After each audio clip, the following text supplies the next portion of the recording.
Manusia itu siapa? Manusia itu mangkanat mahasinuhu masawiyah fakai falatakunu masawihi masawiyah. Manusia itu orang ketika baik saja salah, apalagi pas salah. Coba saya misalnya pidato begini, di atas panggung saya orang alim pidato nasihati orang. Di saat yang sama seperti yang tanya Mas Wildan tadi, ada agak sopannya. Di situ ada mungkin orang yang lebih sepuh timbang saya. Masa lebih muda kok di atas? Yang di bawah lebih tua. Ada agak sopannya. Mau nggak pidato disuruh, mau di atas disuruh, nggak sopan sama yang. Tapi misalnya yang paling sepuh pidato nggak pernah ngaji kok pidato, terus gimana? Artinya ketika kita baik saja ada salahnya, apalagi pas salah. Sebab itu ajaran Rasulullah itu suruh berdoa Rabbana dzalamna anfusana. Sebelum minta itu merasa ya Allah kita ini mendolimi diri kita sendiri, karena dalam pilihan-pilihan itu pasti ada salahnya. Coba misalnya Anda bangun masjid habis 2 miliar, yang harusnya 1 miliar sudah jadi. Terus nanti suatu saat ketemu Allah ditanya, itu ada orang miskin, fakir miskin, yatim. Andai kan kamu sumbang 1 miliar itu sejahtera semua. Gara-gara kamu bangun masjid terlalu mewah. Ya tapi kadang-kadang orang kebaikannya itu orientasinya bangun masjid, gak tertarik nyumbang fakir. Saat itu cara berpikir gitu mau apa? Tapi kalau dia kumuluhur manusia terbaik karena bangun masjid 2 miliar, coba diaudit secara kepentingan syar'i. Penting mana dengan ngasih makan fakir miskin? Penting mana dengan menikahkan janda misalnya?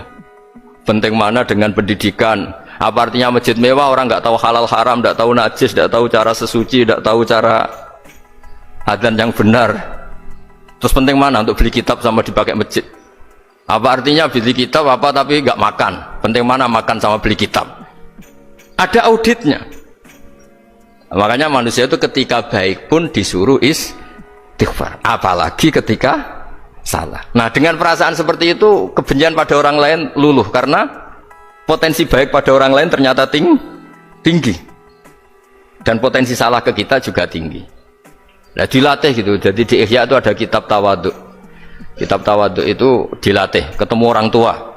Huwa aksaru ibadatan, dia mesti ibadahnya lebih banyak karena lebih tua timbang saya, pasti sholatnya lebih lama timbang saya. Ketika Anda sudah tua melihat anak-anak, huwa aqallu minni maksiatan, mesti maksiatnya tidak banyak karena masih kecil. Terus ketika melihat orang fasik maksiat, la'alla wa yatubu alaih fa inna wa tawwabur rahim, mungkin Allah memberi tobat, bisa saja. Umar itu ingin bunuh Nabi, tapi Allah memberi tobat.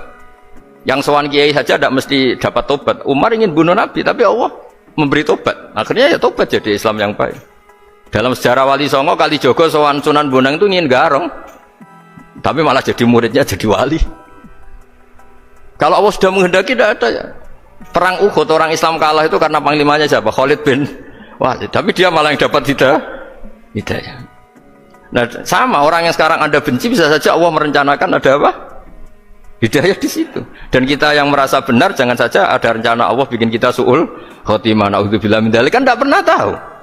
Nah, dari tidak pernah tahu itu orang diusahakan tawaduk. Wa ma adri ma yuf'alu bi wala bikum, kita tidak pernah tahu.